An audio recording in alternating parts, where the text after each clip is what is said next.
All right. Next question from Joe. Which cloud certification is more in demand? I'm certified in Azure, but it seems like AWS is more in demand. Yeah, I agree with you, Joe. AWS is number one, Azure is number two, and then way down the list, number three would be GCP, which is Google Cloud. That's why we started with AWS. So this also depends on what company you're going to be working for or what organization you're trying to get a job in. If you're trying to get a job as a military contractor or a military government person, they do a lot more with Azure and Microsoft than they do with AWS, although AWS does have a very large contract with them and said, hey, hold on, we think we should get some of that too. And I know there was back and forth, and I think ultimately they got 2 or 3 billion of the 10 billion, but the majority of it still stayed with Azure. And so there is a large government presence and military presence with Azure for that reason. That being said, in the commercial sector, I see a lot more people using AWS. My company, we use AWS over Azure as well. My CTO, when I hired him, was very upset about that because he came from an Azure background. Now he is in love with AWS. So it took him a little while, but I got him to the dark side, and he loves AWS now. The other thing is it doesn't hurt to be certified in both, because then you are a multi-cloud person and you can work at either organization.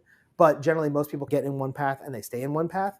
And Azure is, for every 100 people who get AWS, probably 90 get Azure as well. So it's pretty close. But then out of that 100, maybe 10 or 20 are getting GCP or Google Cloud Platform. So either AWS or Azure you're going to be doing well on, but AWS is just a little higher than Azure. That's the thing with the cloud. So if I'm AWS certified, but if I go in and sell myself and I talk cloud specific and leave AWS out of it, they will hire me even though I'm not certified in Azure, because I know the cloud that in depth to know what it is in AWS and can explain it in detail and leave AWS off of it. And they can be like, okay, this guy knows what he's talking about.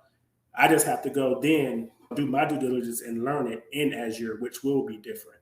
And so that's the beauty of the cloud world. Once you learn it in depth, you can move from one cloud to the other fairly easy. Yeah, and the other thing I would say is that in the last 2 years or so, there's been a big move in corporations to do what's called multi-cloud, and that is so that they're not getting stuck in one cloud provider. Because I will tell you, this is a risk for us as business owners and us who run organizations. We use AWS, and everything we've created, from our website to all of our backend automations, all of the voucher systems that we fulfill our vouchers for our students, it's all running on AWS with different function as a service or serverless environments that we're using, everything from the databases all the way to the code.